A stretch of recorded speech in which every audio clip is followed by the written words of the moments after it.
కుటుంబంలో ఒక్కనన్నా నిలబడండి, ఉపవసించండి, కన్నీళ్లు గార్చండి, ప్రార్థన చేయండి. మీరేం నిరుత్సాహపడే అవసరం లేదు.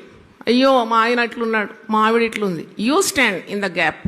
ఎజెకియల్ 22:30 నేను చూసినాను, ఒక్కడు నిలబడినా దేవుడు ఆ దేశాన్ని పాడు చేయడంట. దేవునికి స్తోత్రం.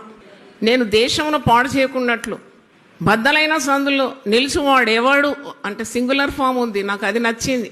అందుకే నేను దేశం కొరకు నేను ప్రార్థన చేస్తాను, ప్రపంచ శాంతి కొరకు చేస్తాను, కుటుంబాల కొరకు చేస్తాను, నా కుటుంబం కొరకు చేస్తానని తెగించి నిలబడినాను.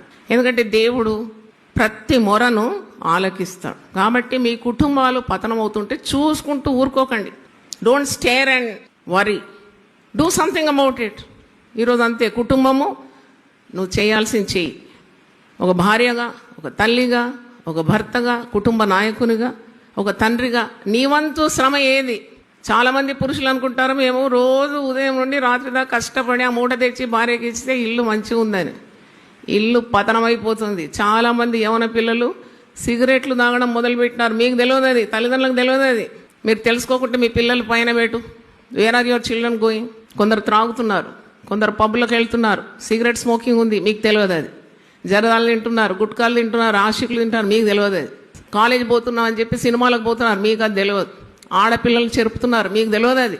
మీరు అంతా బాగుంది అనుకుంటున్నారు. కడుపు నిండా అన్నం పెట్టండి, బాగా పెట్టండి. ఆదివారం వస్తే బిర్యానీ, ఆ బిర్యానీ, ఈ బిర్యానీ, ఇంకా కుక్కి పెట్టండి. పిల్లల కొరకు పెట్టే పెట్టుబడి తిండి కాదు, బట్టలు కాదు, ప్రార్థన. దేవునికి స్తోత్రం. Prayer is the greatest investment you can give to your children.